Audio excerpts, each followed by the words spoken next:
Hey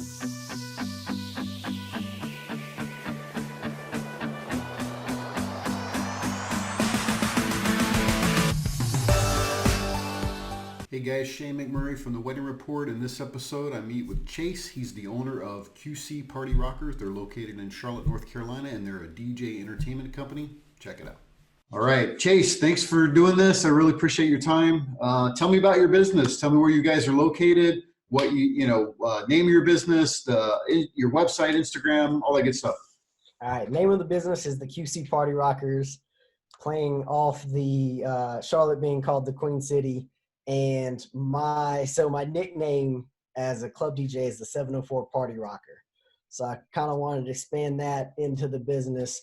The business started because I got to the point where I needed more people, wanted to expand, and have something that was about more than just me. As a nightlife DJ, it's really all about you. You're the brand, you're the product, and you're constantly having to push yourself and like, look at me. I did this, I did that, I've done this. And the business is it's still, you still have to promote and brand and market, but it's different. It's about us and not so much about me. Another problem it solved was I was running into an issue where I would be booked and then I was losing that business because I didn't have anywhere else to send them. I couldn't say, hey, let me send you one of my DJs. It was just, hey, look, I'm booked. I'm sorry, I can't, I would love to be there, but I can't. Yeah. So that's helped solve a huge issue for me personally as a DJ. We are based out of Charlotte, North Carolina. We cover all of North Carolina. Cover parts of South Carolina. Last year, I was all over the place. I did a wedding in Virginia. I did a few in South Carolina. I was all over North Carolina. Charlotte, went out to the coast. So that's been really cool to expand out of the Charlotte market. So well, Charlotte's kind of south, like the southern border of North Carolina, like very close, right there by South Carolina. So I got to imagine you could pretty much just like span the whole space, right? Yeah, you could go from North Carolina. You can go to South Carolina. You can go up to Virginia. 3.5 hours to the west. You're into Tennessee. Mm-hmm. So a lot of different places you can go being located here. So So how long did you actually do DJ yourself before? How long you been doing this as a DJ individually, and then when did you decide to break off and go get more people? So as an individual DJ, it's been 7 years. Started in 2013. Have been full time since 2015. Nice. So been very fortunate to be able to do this for a living. How quickly after you became full time did you decide, oh man, I need more help? It took a couple years. The company actually started last year in its current form. Okay. I had an LLC. I loosely booked other DJs for other events, but nothing organized like it is now.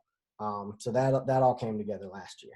Yeah. So that took you 4 years really to get to a place where you could go, look, man, I need to expand. I need to do something more, right? Yeah. It definitely takes a while to get to that point, but I'm happy I'm here. Yeah. So what made you decide to get into DJing? I always loved music. And so senior year of college, I got offered a job in Winston-Salem, which is about an hour from Charlotte. So I moved up there, took this job, needed something to do because, it was early 20s. There was nothing to do where I lived. It was almost better for me to drive back to Charlotte if I wanted to see friends or go out. But I can't drive to Charlotte every night. So something to do. A good friend of mine was a DJ and is currently still a DJ. So I called him up, said, hey, I think I want to learn, what you do is pretty cool. So he gave me some tips. I went and bought the equipment and started teaching myself. Yeah. I'm sure you spend time like learning your craft and doing stuff and staying up there. There's a lot to do. Yeah, there is. Yeah. So let's talk about like what happens when someone contacts you. What does that process look like for you? So So on my end, most of the leads are through the website or email, or word of mouth. So when a client comes to me, I try to figure out what they need. Um, for me, that's the biggest thing. I want to have a good understanding of what their expectations are, what they truly need, because I don't want to offer them too little, but I Yeah. also don't want to scare them. Because I mean, we have packages, and capabilities that range from small parties to large events. I mean, this year for New Year's Eve, we did a 800-person event. Wow. And yeah, I mean, I DJ, we provided sound, photo booth, TV, uplighting, we did it all ourselves pretty much. Yeah. Um, and not everybody needs that. Yeah. Yeah, right. Some people just need a DJ for a few hours. So Yeah. I try to get a good assessment of what their needs are. And two, for me, I try to make sure it's a good fit, for me or for the company. If a client needs something that we can't provide, I'm going to pass. Yeah. I'm going to pass and see, I'll probably pass and suggest somebody for them, but I also try to take note. If somebody asks, if I get a couple requests for something, there's obviously a market for it. So I try to take that into consideration and see what it would take to go out and Yeah. add that to what we can do. Um, and then, my third step is I try to establish some sort of connection or relationship with that person. Hmm. The more I know about them and their event, the easier it is to do my job. I've been in situations before where, a bar would book me and say, hey, we have a private event, 7 to 10 Wednesday night. Can you do it? Sure. Yeah, I'll be there. Yeah. Turns out the wedding reception. I've never met these people. I have no idea who they are. I know nothing about them. And I mean, you're just at that point, you're shooting in the dark. I mean, you're relying Which on your sucks for you and for them, right? and for Because them, yeah. And I mean, they still had a good time, but I'm up there shooting blind. Like, I wish I would have known something about you, because the last yeah. thing I want to do is like play some song that you hate. I Yeah. don't know you hate that song. Like, I don't know it, I don't know that's Yeah. your favorite song on the planet. I don't know what your favorite song is. Yeah. So the more information I know, the better. On the client's end, I try to make it as easy as possible for them. Um, so once they come to us and let's say they book an event, Hmm. I have an online planning portal that I give them the login to, and it's super easy on the client end. They can sign their contract there. They can pay deposits, final balances. They can request all their music. They can provide details of the event. So it just makes life for them easier. And that's my biggest goal is you came to me because you need me to help you pull off an event.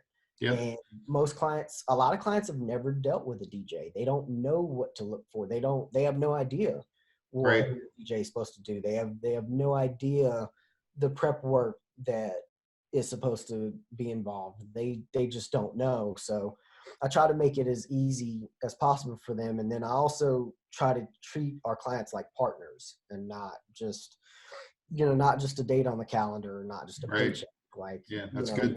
we're partners in making sure your event goes well, because that's ultimately what you're paying me to do. Yeah. Yeah. You earlier talked about like scaling based on your needs. Where do you guys scale to? Like, what's the least scale that you can do? And obviously you can do big parties, 800 people, right? But talk to me about a low scale event versus, we already talked about the high scale, but what does a low scale event look for you? Medium, maybe too. So our lower scale events, at this point, are probably a private house party. We tend to get a few of those where the client just wants us to come to the house, and those still even aren't really basic. Like, we try to bring out the nicer equipment for those. Hmm. Um, and I still try to give them the same experience, give them access to the planning portal. Yeah. So that's kind of low end. Medium size for us is probably corporate holiday party where we're doing DJ, photo booth, uplighting, or Gotcha. maybe just DJ services and uplighting, or some combination. We really don't do a lot of events anymore that are just like two speaker that are really really basic. Mm-hmm. I think we've been fortunate enough to get into that lane where we're still doing, our small events are medium to larger events for some I other. got you. Yeah, so you're doing less smaller events, right? More of the medium, larger events, which is good because that means you're getting a reputation for being able to pull those events off, right? Absolutely. Yeah, so people come back, go, hey, go talk to Chase. Those guys can do Yeah. it. Yeah. Yeah, yeah, good. So let's say someone books with you, and their book, you go through the portal thing. Do you guys stay in contact up into the day? Do you connect like a month before and just go through everything? And then what does your day look like? So we tried to reach out a month ahead of time. Um, I don't really, once the client books, I always tell them I'm always available. If you have questions, reach out. And that's kind of where I leave it. I try not to check in with them too often, Yeah. especially with like wedding clients. I know they have enough going on and it's already a tough enough process. You don't need your DJ emailing you 10 times between now and the Yeah, event. I gotcha. I try to be available. And like I said, the portal helps tremendously with that because it's all right there for them. Yeah. Um, so yeah, and then Automation helps a lot, I bet, right? yeah, automation does help a lot. And then, the ability to, now you can answer questions anywhere. You got Yeah. it on your phone, your tablet, your laptop. Yep. It's just, Text, phone you're call, always connected. whatever. Yeah, Yeah. whatever. Yeah, you're always connected. You can always answer questions. So that's kind of where I leave it. We like to check in, 30 days before the event. And then of course, like the week leading up to the event, there's usually more back and forth. Little validation of things and Yeah, a little right, just confirmation. confirming this, confirming that. Yeah. Yeah. So what does your day look like when you have a wedding? Wedding days, they start a lot earlier than people think. Yeah. Uh, first thing is usually to load the van or load the car, depending on size of the event. If it's a Yep. large event, Yeah. I get the van Bust loaded, get out the everything. van, Yeah, yeah. We're gonna go pick up the van, huh? Yep. bring it back, load it. So from there, it's travel to the event, get there. Weddings, I try to get there at least 2 hours before if it's a smaller reception. If it's an event like I've got a wedding tomorrow and I'm going to be there 4 hours Mhm. before it starts because we've got to set up ceremony, we've got to set up cocktail hour, reception. We're doing moving heads, we're doing uplights. There's performance, like there's all kind of things that have to get set up. Um, So that's a bigger event for you, right? That's a bigger wedding yeah, event, right? that's a bigger wedding. Yeah. So and I usually will and have somebody with me on Hmm. those. And that's another thing is, I'm probably going to get there an hour before my assistant will, just to get everything, get to the venue, get loaded in. And that's another thing. It depends on the venue. Yeah. Some venues have tough load ins.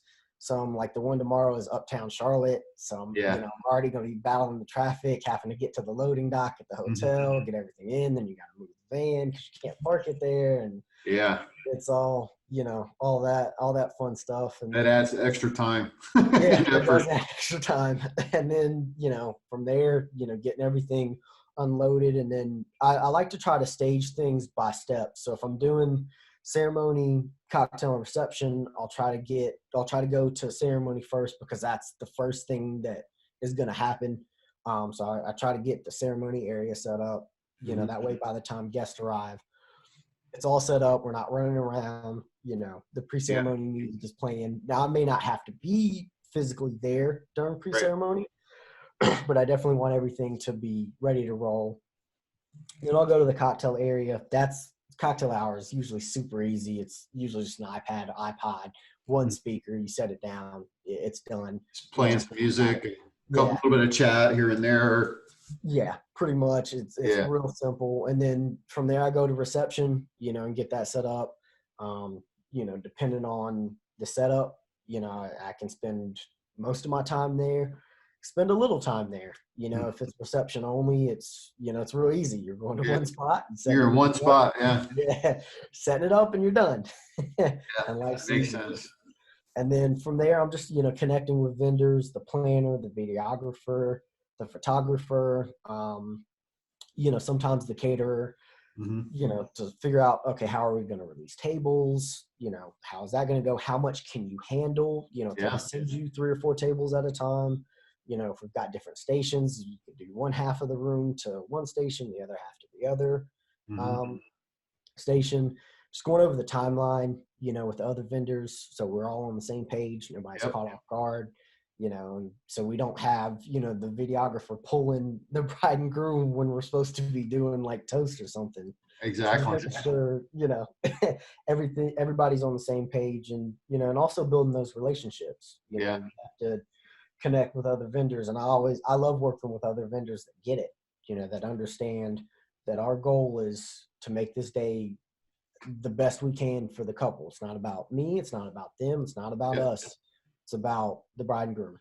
Yeah. That's, I mean, I've heard that many times. Like it's, everybody working at as a team, even though you're not the same, you're your own company, but everybody's focused on the day, right? We're just Yeah, here to help absolutely. provide the best day we can for the couple, right? So Yeah, that's awesome.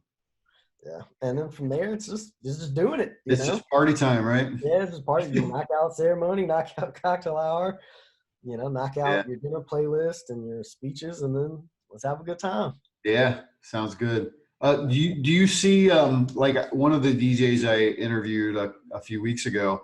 He was talking about some of the traditional stuff was kind of out, but he's up further north, like in the Cleveland area. So I Okay. was just curious, in the South or in the Southern area, do you see like people still doing the traditional dances and various different things, or do you feel like that's migrating out? We get a good mix. Being, the funny thing about Charlotte is most people that are here, we're not born here. We don't have, a lot of like born and bred, North Carolinians. So, Yeah, I mean, we get the people from the New York that want the huge ragers. We get people from Miami that are like, nah, no, no, no, no. Like, let's really do this. got it. But on the same token, you get people from around Charlotte, like Greensboro, Winston-Salem, further out towards Asheville, Hmm. Wilmington, maybe the beach, that were born and bred here, so that are still doing the tradition, that still want the traditional I got you. wedding and want to do, all the dances and the bouquet toss and the garter toss and Mhm. the cake cutting, and they want to do all the line dances, and they want to have that experience. Yeah, And then on the flip side, like tomorrow, it's a same-sex wedding, and it has no semblance of a Southern wedding because like it's gonna be just a huge party. yeah, I got you. Yeah, that's good. Yeah. So if you're going to give couples advice, what advice would you give them when they're looking for a DJ? First of all, is get to know the DJ. A lot of people are adverse to sitting down. They just kind of want to send an email and book. Um, that's fine, but at least do your research. At the very least, try to have a phone conversation with the person, Hmm. um, because the DJ's personality needs to fit the client.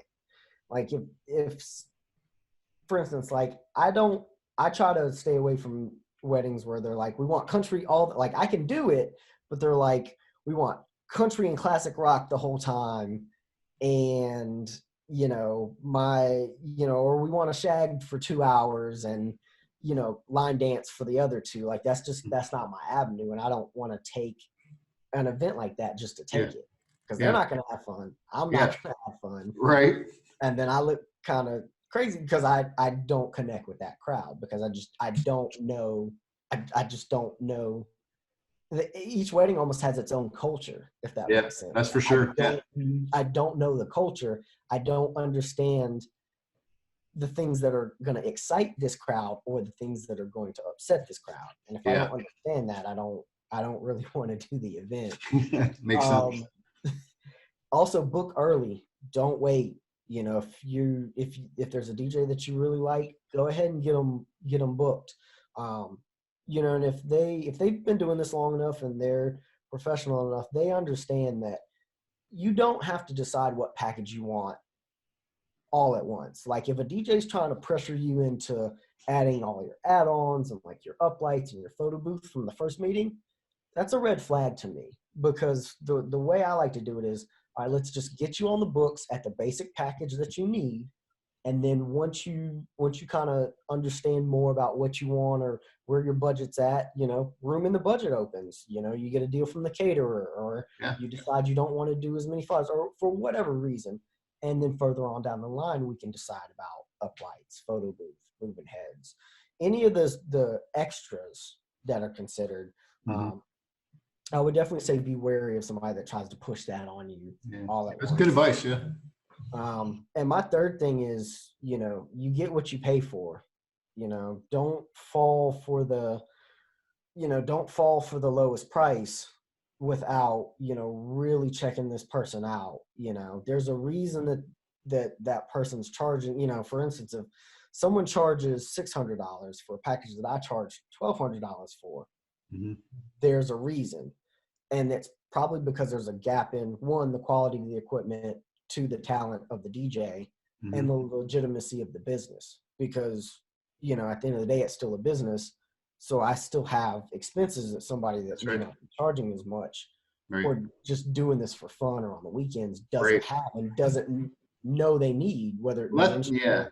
That's the biggest challenge, right? Is that there's a lot of people that do this on the side, because it's a low barrier to entry field. And so there's people that do it on the side, or they're just getting started, right? And so they're just trying to get some gigs so they can get some experience under their belt.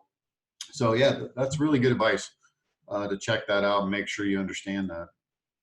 Yeah. And understand what you're getting. If that's your budget and that's what I understand. I'm not, some people get into the whole budget shaming thing. I get it. I understand you have a certain budget, but you have to temper your expectations. You have to know what you're going to get with that, with the person that is charging that amount of money. Yeah. That makes sense. So let's switch gears a little bit and talk about the business side. What would you say is working well for you right now? Word of mouth, venue relationships are working very well. I think that's been our number one source of our leads is, hey guys, let's go out, to the venues. Let's do a great job. Let's be a great partner. Let's not be the guy that has to ask the venue manager 14 million questions. Let's know what we're doing, where we're supposed to be. Let's have all our logistics in place before, we get there. Let's get in, let's get out. Let's not dilly-dally, things like that, So I think that's our that's what's working really well. So being a good partner with the venue when you're there, building that relationship with them, has been good, right? Yeah, definitely. Because they want to work with people that they know are going to do a good job. A lot of the venues I go to are like, okay, I'm glad you're here because this is one of our larger weddings, or, we've never worked with these vendors before. We're not familiar with them. So it's good for them to have a familiar face and somebody that they know is going to do a good job and also take care of their venue. That's, not going to trash the venue, not going to fight with people over where they're setting up, or not going to butt heads on, details that sometimes you just have to be flexible. You can't always have it your way. And sometimes things are going to change and you just have to adapt when you get there and be flexible. I'd say another thing that is working really well for us is, me personally, I'm still a working DJ. Like, I'm not to the point where I'm like, I'm just going to sit back and run the business.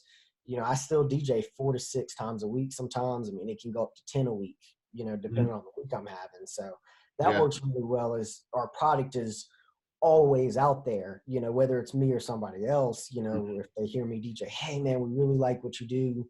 Are you available this date? Yes or no, or hey, I'm not available, but I'll send you one of my DJs. So that's worked really well for us. Do you apprentice your DJs that you bring in to help? Do you help? I mean, you like groom them and get them into how your style is as a company, or do you just kind of let them flow with their style? I let them flow with their style. At this point, we're not there because we haven't grown to the point where like I have to pull people in and like start training them and getting like having like a bench of people. Most of our DJs are fairly experienced. A lot of them have the same level or more experience than I do. And I did that by design because I wanted to. So for me, the company right now, I want it to be more of a boutique and less of like a Walmart. I where, got kind of everybody, you. a Yeah. lot of people go to Walmart for the price. It's very generic. That's not what I want us to be. I want us to be smaller, boutique, do, higher end events, or, events where we work a lot closer with the clients on Hmm. putting on the event. So that's the reason that I hired the DJs that I did, because I need guys that can hit the ground running, Right. and that I don't have to show. As long as I don't have to show you the fundamentals, I'm good to go. I don't mind showing guys how to use the equipment we use, or giving them advice on what equipment to use, or even providing equipment. It's just right now I don't have the time to bring anybody along Hmm. slowly. Yeah, that's good. I mean, that's a good strategy. If that's, right now, maybe later it's, okay, now we've gotten to a place where you can step back a little bit. You apprentice people, get them into your, get them doing the way you like to do things. I don't know. Who knows, right? Yeah, who knows? I mean, that's, hopefully that's the next step. And, I'm kind of in the beginning stages of that. I will have DJs come shadow me, um, a lot of newer DJs Mhm. that are just trying to get in. Um, I do allow them to come shadow, and I try to build those relationships where I Yeah. can, because I would rather people learn correctly, Yeah. instead of trying to figure it out for themselves. Mhm. I think that just results in DJs with limited abilities, um, and it's not good for the market, and it's not good for them. Yeah. It's not fair to them to try. If they're passionate about DJing and they want to do this, and the DJing is something they want to do, I can work with that.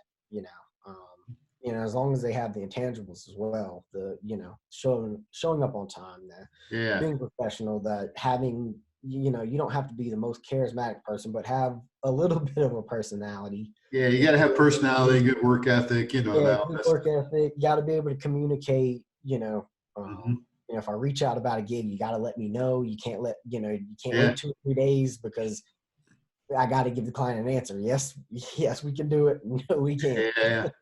Yeah, makes sense.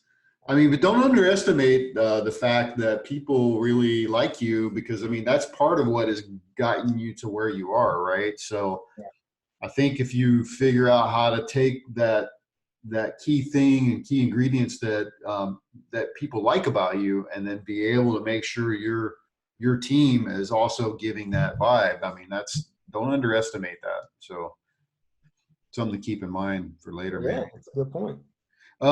What would you say your biggest challenges are right now? Marketing. I've tried the Facebook ads; they don't work. I've tried the Instagram ads; they don't work. So just trying to figure that piece out. I'm kind of to the point where I'm like, I don't know if I really need it. I see all these tutorials and these groups about online marketing, but then like I look at the sponsored ads that get run in my area, and I'm like, those are really bad. Like, Hmm. you can't be getting any business off of those. Like, just bad content, or just content that doesn't make sense. So I think that's my biggest challenge, is trying to figure out how to market. I'm good with branding, but Yeah. the marketing aspect, um, I think, is our biggest challenge. And two, we kind of face the challenge of, sometimes it can be hard to explain or sell what we do to somebody that hasn't seen us. Like, Yeah.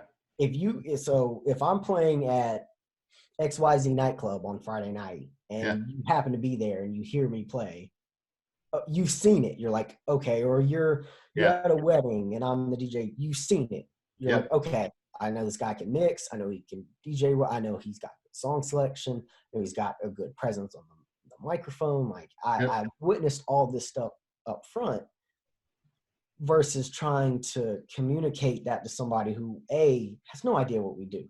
A Hmm. lot of people have no clue what a DJ does. They think we just hit play. Yeah. Like, no.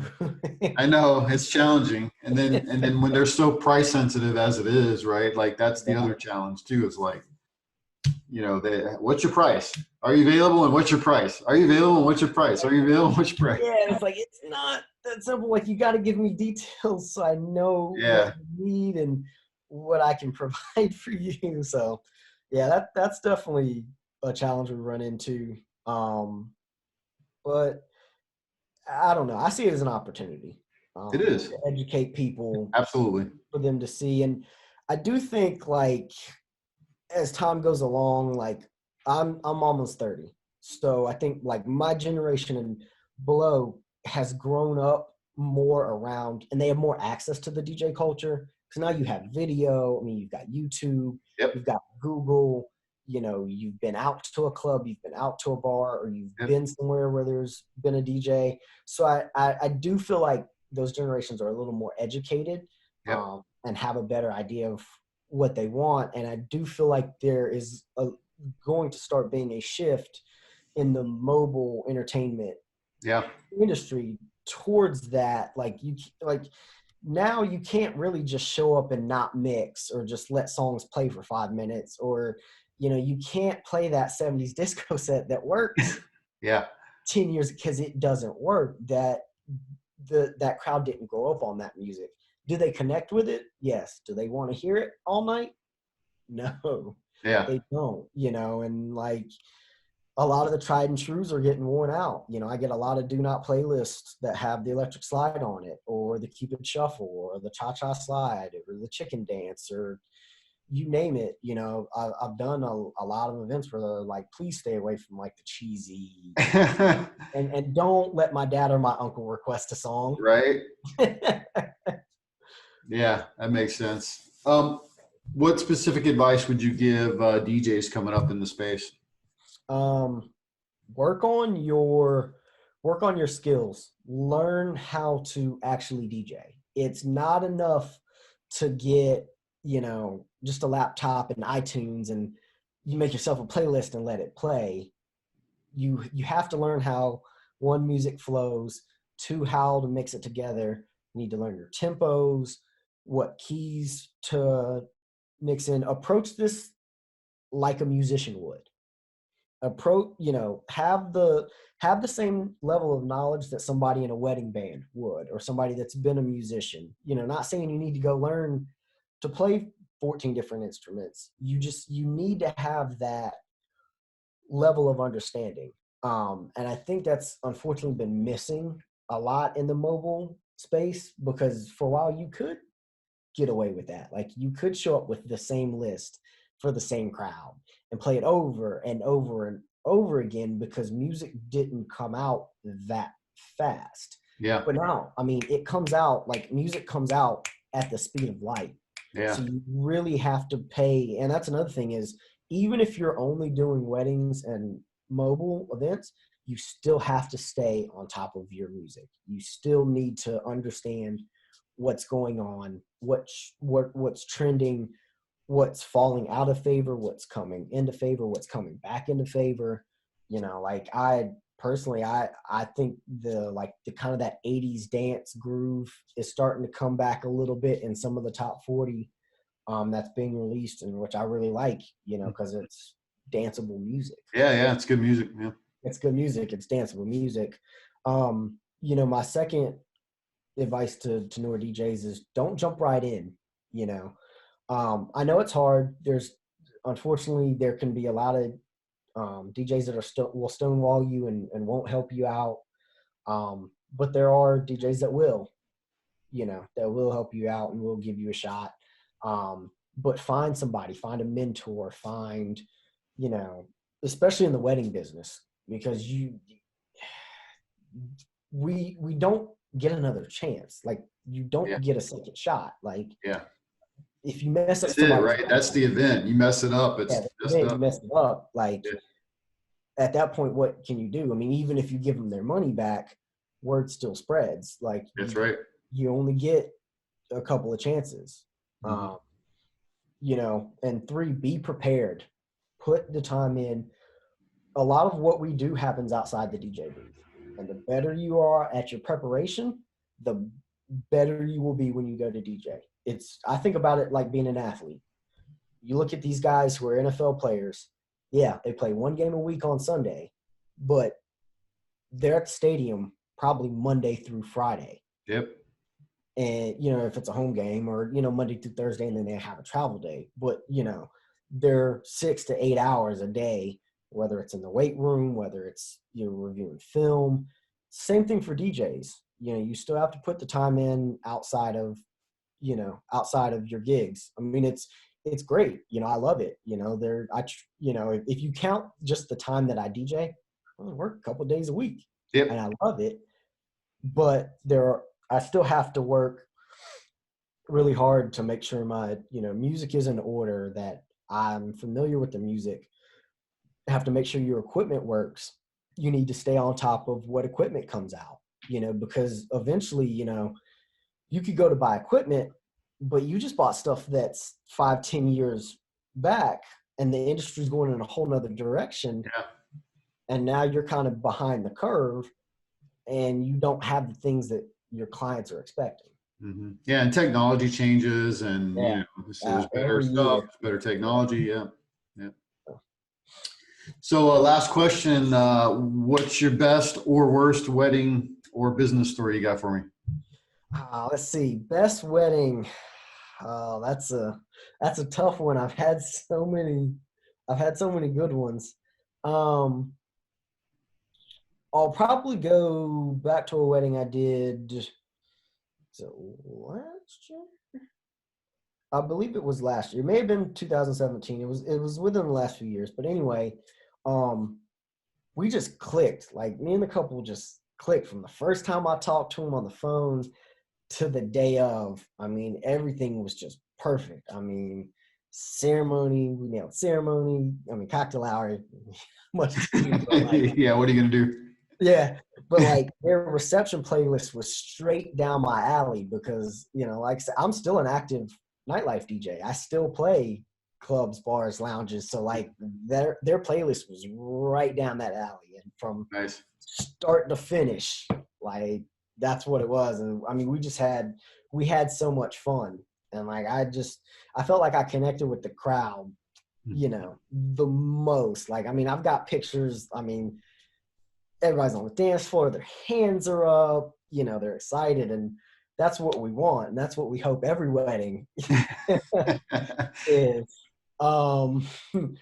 Worst. Been chasing that ever since, right? Yeah, I'm chasing it every time. Like, that's what I want every wedding. Yeah. They're not all like that, but no, but that it's really cool when you connect with people like that, and you see it work, man. It's just like, this is it. This is why I do this, right? Yeah, especially when that's like right down my alley. I'm not, I don't put myself out there as the wedding guy or the club guy. I'm just a guy, man. Yeah. I'm a guy that loves to like DJ. Music.